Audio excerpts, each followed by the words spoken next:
ఒక రాజు ప్రభుత్వ ఆస్తులకు ప్రజల ఆస్తులకు ధర్మకర్తగా ఉండాలి.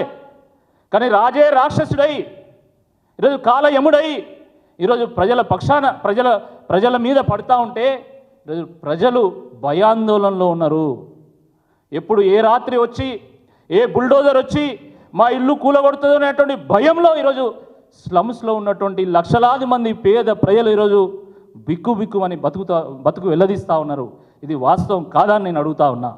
ఈయన ముఖ్యమంత్రి అయిన రోజు నుండి తెలంగాణ పరుపతిని, తెలంగాణ పతారను, తెలంగాణ పరువును ప్రపంచ మార్కెట్లో ఆటబొమ్మ లెక్క పెట్టి వాటిని అమ్మేటువంటి ఒక ప్రయత్నం చేస్తూ ఉన్నాడు.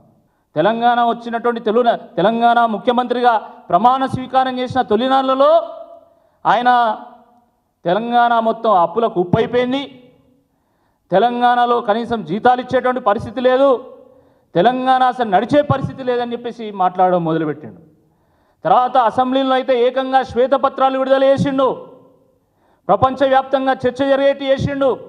దాని తర్వాత ప్రపంచ బ్యాంకు దగ్గరికి పోయి మాకు వడ్డీ కట్టేటువంటి స్తోమత కూడా లేదు, వడ్డీ లేని రుణాలు కావాలని చెప్పి తెలంగాణ బ్రాండ్ ఇమేజ్ని ఈరోజు ప్రపంచ మార్కెట్లో ఈరోజు దెబ్బతీసిండు. దాని తర్వాత ఈరోజు ఏం చెప్తున్నారు రేవంత్ రెడ్డి గారు?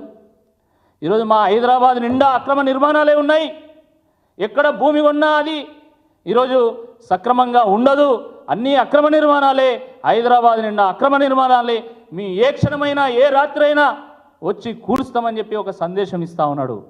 ఇది బ్రాండ్ హైదరాబాద్ ఇమేజ్ని దెబ్బతీస్తుందా తీదా? ఒక్కసారి హైదరాబాద్ ప్రజానీకం, తెలంగాణ ప్రజానీకం ఆలోచించాల్సిందే ఈ సందర్భంగా నేను కోరుతా ఉన్నాను.